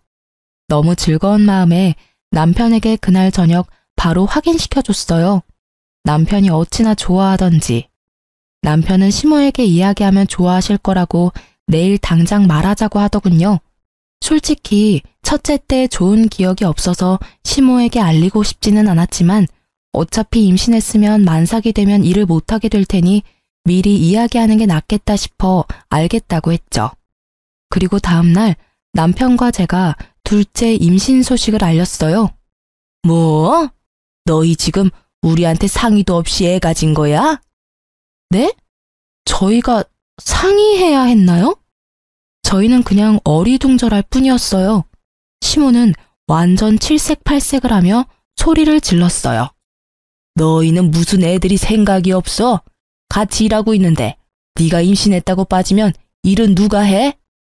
그러면 당분간 저를 대신할 사람을 뽑으면 되는 거 아닌가요? 저는 시모가 왜 화내는지를 모르겠더라고요. 제가 없으면 다른 사람을 뽑아 일을 시키면 되는데 왜 저한테 화를 내는지 이유를 전혀 모르겠더라고요. 외부 사람 들이는 거 나는 싫다고 했잖니. 게다가 원하는 것만 많고 일은 안 하려고 하고 쓸데없는 짓이나 하고. 나는 그런 거 싫어. 이제야 오붓하게 우리 가족끼리 일 좀 하겠다 싶었는데 이게 뭐니? 너 임신했다고 몸 아껴가며 일할 생각하지 마. 어차피 원치도 않는 둘째 임신했는데 너한테 거기까지 신경 쓸 겨를 없어. 악담도 이런 악담이 없었죠. 정말 어이없는 표정으로 저는 남편과 시부를 바라봤어요.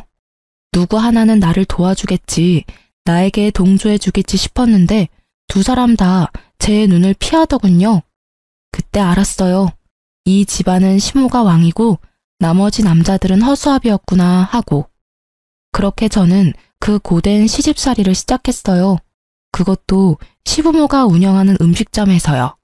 임신했다고 봐주지 않겠다는 시모 말은 거짓말이었어요. 봐주지 않는다는 게 아니라 괴롭히겠다는 말이었거든요. 일부러 온수 없이 찬물에 설거지하게 만들거나 무겁고 뜨거운 솥을 옮기게 했어요. 그것뿐이면 말을 안 해요. 임신하면 여자분들은 다들 아시겠지만 엄청 졸리잖아요. 아침, 점심 가리지 않고 졸린데 시모는 잠시도 엉덩이를 의자에 붙이지도 못하게 감시했어요. 제가 벽에 기대서 잠시라도 눈을 감고 있으면 바로 와서 저에게 호통을 치기 일쑤였죠. 딱 한 달 참았어요. 그 모진 행동들을. 그런데 하루는 그런 생각이 들더군요. 이걸 만삭 때까지 견디면 애가 제대로 나올까 싶은 생각요. 엄마의 스트레스를 뱃속에서 겪을 아이가 심리적 문제 없이 잘 나올까 싶은 생각이 들었죠. 태교라고는 하나도 없는 그런 곳에서 저녁까지 뺑뺑이 돌리듯 일해야 하는 게 제정신에 멀쩡하고 몸 건강한 사람도 힘든데 저라고 버텨낼 재간이 있을 리 없죠. 결국 저는 결단을 내렸어요. 이번에도 제 결정은 친정으로의 도피였어요. 이렇게 보면 제가 정말 도망을 잘 가는 것처럼 보이는데 제가 그렇게 연약한 사람은 아니에요. 요식업계가 얼마나 상하관계가 철저한지 아시는 분은 아실 거예요. 주방이라는 곳은 언제나 호통이 날아오고 살얼음판을 걷듯 조심해야 안전한 곳이거든요. 저도 당연히 그런 힘든 시간을 버티고 보조 셰프로 일을 했었죠. 그런데 이건 결이 아예 다르잖아요. 안전과 위생, 배움을 위해 스스로 그 힘듦을 이겨내는 것과 그저 나를 괴롭히려는 행위를 감내해야 하는 것은 전혀 다른 문제였으니까요. 결국은 그렇게 첫째 아이와 함께 짐을 다 챙겨 들고 친정집으로 도피했어요. 가게 CCTV 영상 복사해서요. 그리고 그날 또 남편이 찾아왔죠. 그러나 첫 번째 도피 때와는 전혀 다른 남편이 있었어요. 당신 왜 또 처가로 도망가? 일을 하다가 내팽겨치면 어떡해? 그렇게 생각 없고 책임감 없는 사람이었어? 당신 없으면 그 빈자리는 누가 채워? 사람이라도 구해놓고 나와야 할 것 아냐. 책임감? 당신은 내가 당한 걸 두 눈으로 보고 두 귀로 들으면서도 그런 말을 나한테 할 수 있어? 정말 어이없다. 가재는 개편이고 집신도 짝이 있다더니만 그래, 너도 나 괴롭히는 그 가족들이랑 한패다 이거지? 무슨 말을 그딴 식으로 해. 우리가 뭘 어떻게 했는데. 매번 괴롭힌다 하는데 그게 어떻게 괴롭힌 거야. 일이 바쁘면 그럴 수밖에 없지. 말은 잘해. 그럼 잠시도 앉지도 못하게 하는 게 그게 괴롭힌 게 아니야? 임산부한테 그 큰 솥을 들게 시킨 것도? 출퇴근 시간 일부러 느린 것도? 임신했다고 특별하게 대해달라고 했어? 나 그런 적 없어. 솔직히 말하면 지금처럼 일했으면 그냥 일하고 만삭돼서 출산하러 갔겠지. 근데 이거 지금 정상적인 게 맞아? 내가 하던 일보다 몇 배는 더 많아졌고 힘든데 그걸 보면서도 아무 말 안 한 거 너도 똑같다는 거야. 왜? 둘째 생긴 게 왜 싫은데? 당신은 좋아했잖아. 근데 어머님이 그렇게 행동한다고 당신까지 거기 동조해? 나쁜 새끼. 너는 애 아빠도 아니야. 너는 우리 둘째 얼굴 볼 자격도 없는 놈이라고. 알아? 이혼해. 이혼하자고. 결국 터져버린 제가 소리를 지르며 난리를 치자 친정 부모님들이 불이 나게 달려와 저를 달랬어요. 이서방, 애 몸도 안 좋은데 다음에 와서 이야기하게. 이러다 애 잡겠어. 자네는 나 좀 보지. 결국은 두 분 부모님들이 그러고서야 남편이 헛소리를 멈추고는 죄송한 표정으로 밖으로 나가더군요. 이혼 이야기는 깊게 받아들이지 말게. 애가 지금 스트레스가 많아서 그런 걸 거야. 곧 좋아지겠지. 아니, 아빠, 나 저 사람이랑 이혼할 거야. 그 집안 사람들 꼴도 보기 싫어. 임신한 나를 죄인처럼 굴리는데 내가 왜 그 집에 내 발로 들어가? 난 절대 그렇게 못해. 아니, 안 할 거야. 당신도 잘 알아도 내일 이혼서리 보낼 거야. 결국 악에 받쳐 소리 지르는 저를 두고 남편은 집으로 돌아갔어요. 애가 자고 있었으니 망정이지 깨어 있었으면 애한테도 크게 문제가 생길 뻔했죠. 친정 부모님들은 아무것도 모르고 왜 그렇게 떼를 쓰냐고 저를 설득하려 들었죠. 그래서 제가 당했던 일을 말해줬더니 아버지는 얼굴이 굳어지고 엄마는 화를 내고 여튼 그걸 알고부터는 이혼하는 저를 이해해 주기로 하셨어요. 이혼 서류를 남편에게 보내고 나니 마음이 좀 편해졌어요. 이상하죠? 긴장감으로 가슴은 두근거리는데 묘하게 이제 다 끝났다 싶은 생각으로 너무 후련했어요. 그런데 그날 저녁 남편이 저를 집으로 부르더군요. 할 말이 있다고 말이죠. 저는 애를 두고 같이 살던 집으로 향했어요. 그런데 집에 도착하니 배신감이 짜르르 들더라고요. 거기에는 남편뿐만 아니라 시모까지 같이 있었거든요. 우리끼리 이야기해서 끝낼 문제가 아닌 것 같아서 어머니도 불렀어. 무슨 이야기를 더 해야 끝나? 서류 정리되면 끝나는 거지. 나는 할 말 없고 더 이상 이야기도 하고 싶지도 않아. 왜 할 이야기가 없니? 너 이렇게 살다 헤어지면서 또 위자료다 뭐다 우리한테 요구할 거 뻔하잖아. 그리고 둘째는 모르겠고 첫째는 우리가 데려와야지. 애가 네 소유라고 생각하는 건 아니지? 걔 우리 집안 피를 이었어. 너한테 뺏길 이유가 어디 있니? 어머님, 말이 되는 소리를 하세요. 왜 애를 어머님이 데려가요? 제가 왜 이혼하자고 하는지 모르시나 보네요. 정확하게 말씀드릴게요. 저 남편 때문에 헤어지는 거 아니에요. 어머님 때문에 이혼하자고 한 거지. 너 이 사이가 좋으면 이혼을 왜 해? 나 때문에? 내가 뭘 어쨌는데? 내가 너한테 그리 못하디? 어디 가서 말하기 부끄러워서. 네가 애 못 키우고 가정 못 지킨 주제에 말은 아주 잘하는구나. 그래, 뭐가 그렇게 안 이꾸어서 이혼하자는 거니? 말해봐. 내가 뭘 그렇게 잘못했어? 지금 그걸 모르세요? 둘째 임신하고 명백하게 저 괴롭히신 거 기억 안 나세요? 어머님이 직접 말씀하셨잖아요. 임신했다고 편하게 일할 생각하지 말라고. 저 애초에 편하게 일할 생각도 없었어요. 그런데 그런 저한테 일부러 고된 일 시킨 건 기억 안 나세요? 어머, 나는 너한테 미리 이야기했어. 임신한 건 네 잘못이잖니. 그러게 우리한테 이야기라도 하고 임신 준비를 하지 그랬니? 그랬으면 네가 그럴 일도 없었잖아. 그리고 임신했다고 특별하게 대해주는 것도 웃기지 않니? 나 때는 임신해도 밭일해야 했고 눈치 보며 음식도 줄여야 했어. 그런데 너는 같이 일하면서 혼자 임신해버리고 남은 사람들 고생할 건 생각도 안 하는 이기주의자잖니?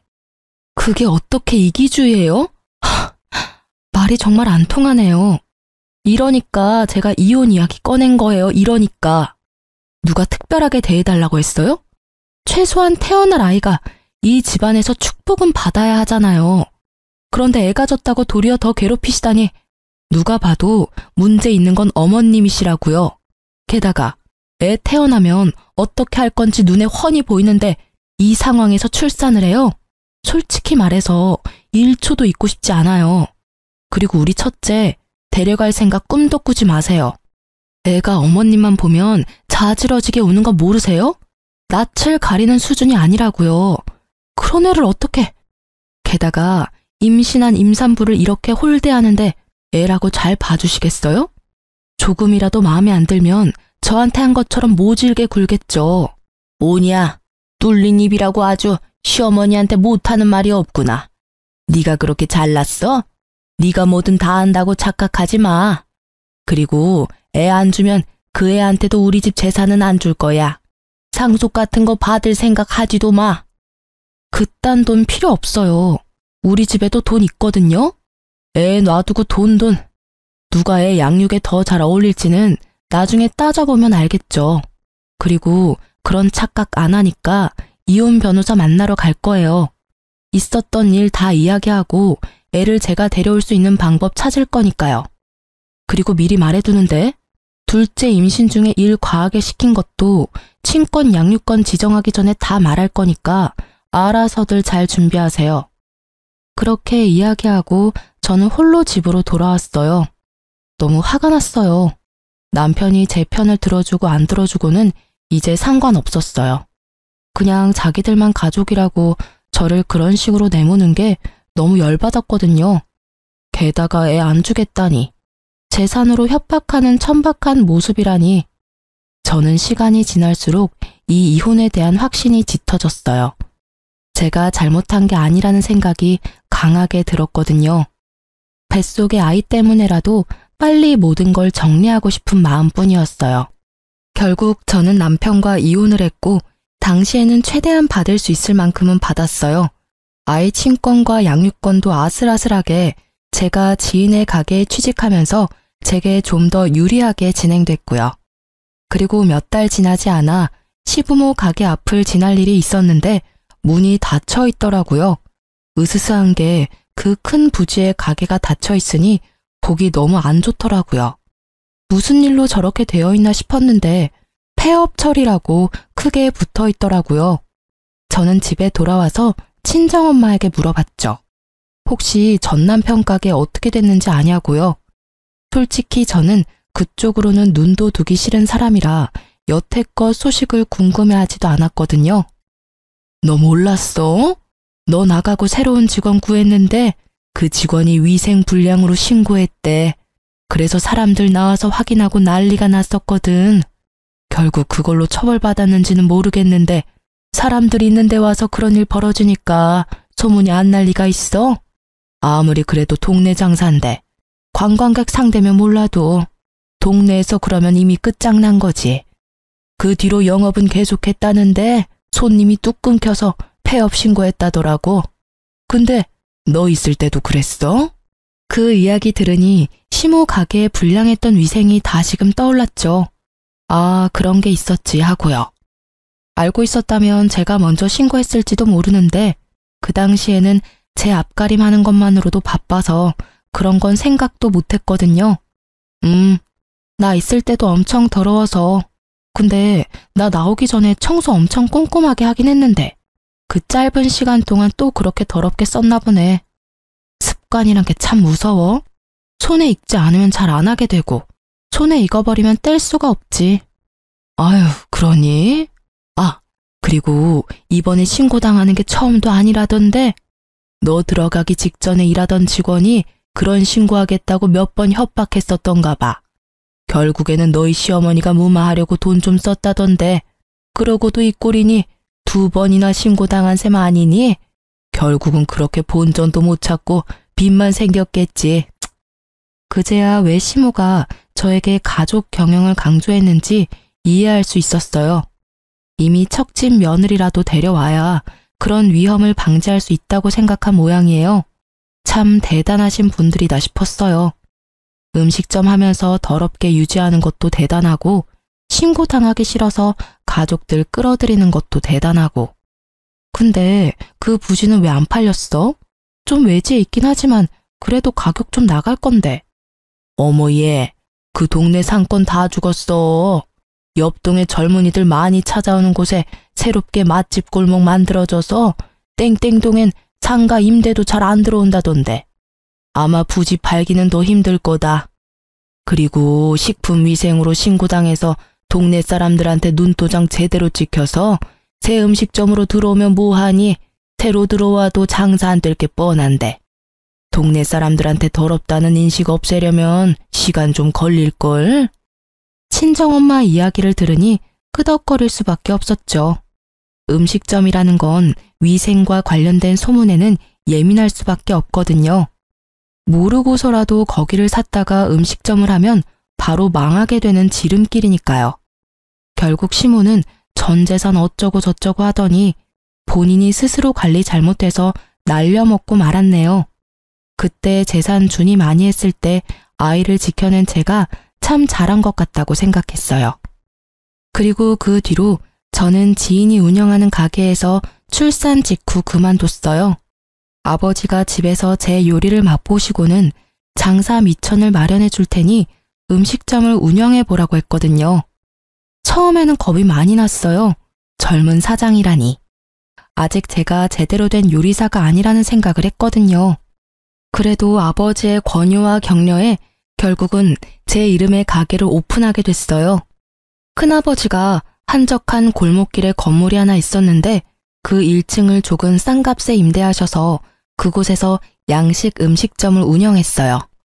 그런데 그 골목에 하나둘씩 젊은 감성의 가게가 생기더니 결국에는 맛집 골목처럼 상권이 형성되어서 2년 만에 저희도 그 이득을 충분히 누리게 됐죠. 음식점은 장사가 너무 잘 돼서 몇 년 만에 확장하게 됐어요. 그 건물 1층에 제 가게와 휴대전화 가게가 있었는데 결국은 그 휴대전화 가게가 임대 계약 종료로 나가고 큰아버지가 그쪽을 저희가 확장해서 쓸 수 있게 만들어줬어요. 저희도 확장하고 나서는 시세와 같이 임대료를 지불하며 가게를 운영하기로 했어요. 가게가 커졌으니 사람을 구해야 했어요. 그만큼 홀과 테이블이 늘어나서 당시 있던 직원만으로는 너무 감당이 안 될 정도였거든요. 우리는 홀 직원에 더해서 주방에서 저를 도와 보조 셰프를 해줄 사람을 찾기로 했어요. 그렇게 구인 광고를 냈어요. 며칠 동안 사람들이 많이 찾아왔는데 홀서빙은 금방 구했는데 주방 보조해줄 이모님 찾기가 생각보다 힘들었어요. 그래서 골머리를 앓고 있는데 문 열리는 소리가 들리더니 누군가 들어오더라고요. 그때는 오픈 전이라 저도 사복을 입고 있었는데 고개를 돌리고 딱 보니 전 시모가 거기 있었어요. 저도 상대방도 무척 놀란 표정이었어요. 그러나 놀란 표정도 잠시 전 시모는 표독한 표정으로 제게 시비를 걸듯 말했어요. 너도 직장 구하러 왔니? 이혼하면서 나갈 때는 아주 이혼만 하면 세상 편하게 살 것처럼 하고 나가더니 결국은 너도 이렇게 나이 먹고 구직이나 하고 다니잖아. 그 말은 제가 하고 싶은 말이었지만 말을 참았어요. 여기는 왜 오셨어요? 저랑 싸우러 오신 거예요? 네가 여기 있는 줄 내가 어떻게 알고 여길 와? 난 여기 구인 광고 보고 면접 보러 온 거야. 너도 구직하러 온 거 같은데 나랑 같이 있으면 넌 못 붙어. 내가 여기 사장님한테 네가 얼마나 못된 계집인지 아주 상세하게 이야기해 줄 거니까. 싸우러 오신 게 아니면 말 조심하세요. 저도 이제 그쪽 분 제 시어머니라고 생각 안 하니까요. 남남이 된 지 얼마나 오래됐는데 여전히 저한테 굉장히 모질게 구시네요. 남한테 이렇게 하시면 당장 소송인 건 모르세요? 그딴 거 난 알 필요 없고 알고 싶지도 않아. 나한테 필요한 건 네가 우리 아들이랑 이혼하고 비루하게 빌어먹고 사는 걸 보는 게 더 중요해. 모든 게 내가 생각한 대로 맞아떨어졌으니까. 너 같은 성격에 어디 가서 잘할 거라고 생각한 게 이상하긴 하지. 우리 집 풍비박산을 내놓고 아주 저 혼자 잘 살려고 하는 건 말도 안 되지. 너 때문에 우리가 이렇게 됐는데. 가게 폐업했다는 이야기는 들었어요. 그런데 그게 제 탓이라고요? 저는 분명히 저 나가고 새로 들어온 직원이 신고했다고 들었는데요. 그게 네 탓이지. 네가 애를 가지지만 않았어도 우리가 그런 또라이 같은 새 직원을 뽑을 일이 있었겠니? 쓸모도 없는 거 걷어서 일하게 해주려고 했더니 금세 도망가서 결국 사람 구하게 만들고 결국 신고당해서 폐업하고 우리 아들도. 아들 이야기를 꺼내려던 시모가 잠시 멈칫하더니 무척 화난 얼굴로 칵 퇴하며 제 앞에서 침을 뱉더군요. 정말 모욕적이고 빡친 상황에서 저도 참을 수 없었어요. 이 아줌마가 미쳤어? 여기가 어디라고 침을 뱉어? 그게 내 탓이라고? 위생 신경 쓰라고 말한 거 무시한 것도 아줌마고 열심히 쓸고 닦는 나 무시하면서 생색낸다며 비아냥거린 것도 아줌만데 왜 나한테 뒤집어 씌우는 거야? 나한테 침 뱉은 거 나 그냥은 안 넘어가요. 신고하고 소송할 거니까. 네가 그런다고 내가 무서워할 줄 알았니? 오냐 해봐라. 누가 이기는지 보자. 그때 안에 있던 매니저가 큰 소리에 놀라서 나오더라고요. 사장님, 무슨 일이세요? 이 아주머니는 또 누구시고? 사장님? 매니저가 제게 사장님이라며 부르며 뛰어오니 시모 눈이 놀란 토끼처럼 동그랗게 변하더군요. 저는 열이 받을 대로 받아서 시모에게 말했죠. 왜요? 사장이라니까 좀 달라 보여요? 내가 여기 사장이에요. 이제 머리가 좀 돌아가요. 지금 남의 영업장에서 사장 모욕하고 침도 뱉으시고. 아, 구직 활동하러 오셨다고 했죠? 이력서 주세요. 그런데 제 밑에서 일이나 하실 수 있을라나? 저한테 깍듯하게 사장님 소리하면서 높임말 써야 하는데 그 말에 자존심이 상했는지 얼굴이 시뻘겋게 변하더군요. 비루하게 뭐요? 내가 그 말 똑같이 되돌려드리죠. 나이 먹고 어린애한테 침 뱉고 막말한 거, 비루하게 사는 거 보고 싶었다고 한 거 다 돌려드릴게요. 아줌마야말로 비루하게 살고 있으면서 그렇게까지 저를 까내리고 싶었어요? 근데 어째요? 제가 사장인데. 저한테 경어 쓰고 제 말 따를 생각이라면 취업시켜 드릴게요. 어떻게 하실래요? 결국 제 말에 전 시모는 욕설을 거하게 내뱉고는 문을 강하게 박차고는 나가버리더군요. 매니저는 이 상황에 그저 놀라서 멍했고 저는 그런 매니저에게 소금 좀 뿌리라고 했어요. 재수가 더럽게 없으려나 보다 하고요. 나중에 알고 보니 시모가 저한테 공격적으로 나온 이유가 있기는 하더라고요. 가게 폐업하고 가족 모두가 취업 전선으로 내몰렸다고 하더라고요. 동네에서 들리는 소문에 의하면 그 음식점 부지에 대출이 많이 껴있었더라고요. 평생 할 장사라고 생각했는지 돈이 필요할 때마다 건물에 저당 잡고 써버릇했는데 막상 음식점이 망하니 달달이 내야 되는 이자도 내기 힘든 실정인 것 같더라고요. 전 남편은 전공을 살려보려 했지만 능력이 없는지 취직 다 실패하고 공사장에서 일용직 일하다가 허리 다쳐서 병원 신세를 지고 있다더군요. 그리고 시부는 배달일 하면 돈 버는데 체력이 없으니 많이 벌지도 못하고 병원비만 더 든다고 하고요. 그리고 시모는 제가 본 그대로였죠. 받아주는 곳 없어서 이곳저곳 떠돌아다니며 일하다가 같이 일하는 동료랑 싸워서 퇴사하고 뭐 그런 상황이었더라고요. 솔직히 남의 불행에 즐거워하지는 못하겠는데 이상하게 이해는 되더라고요. 그 사람들이 그렇게 될 거라는 예상을 한 건 아니었지만 좋은 결말을 가지지는 못할 거라는 생각은 했죠. 저에게 한 행동을 보면 다른 사람과도 크게 잘 지낼 거라는 상상은 되지 않으니까요. 전 시모를 만난 건 그때가 마지막이었고 지금은 어디서 뭘 하는지 알지 못해요. 무소식이 희소식이라고 연락 없는 지금을 그냥 즐기면서 살아요. 여자 혼자 몸으로 애 둘 키우면서 그래도 좀 더 잘 살 수 있었던 건 부모님 도움이 없었으면 절대 안 될 일이었어요. 그래서 저는 이혼을 하고 나면 주변 사람들의 호의를 동정이라 생각 말고 주는 건 다 받아야 한다고 생각해요. 그랬기 때문에 지금의 제가 있는 거니까요. 제가 자존심을 세우고자 또는 떨어진 자존감에 안 될 거라고 생각하며 아예 시도를 포기했다면 이런 결과는 얻지 못했을 수도 있죠.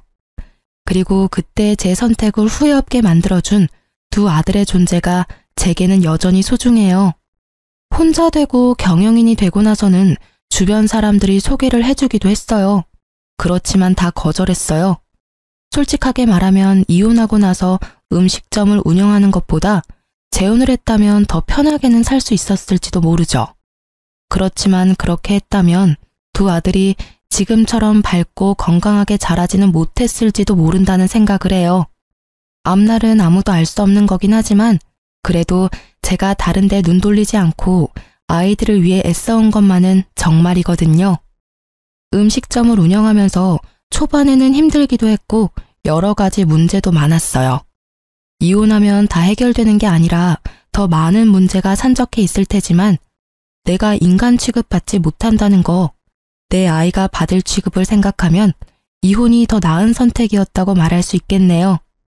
글을 쓰면서 제 인생을 정리해보니 시작되는 모호했던 마음들이 지금은 정말 한 점의 후회도 없어진 듯해요. 글을 쓴 보람이 있는 하루였네요. 그리고 저의 긴 글 시간 들여 읽고 들어주신 분들에게 감사한 마음을 전합니다. 다들 오늘도 좋은 하루 되세요.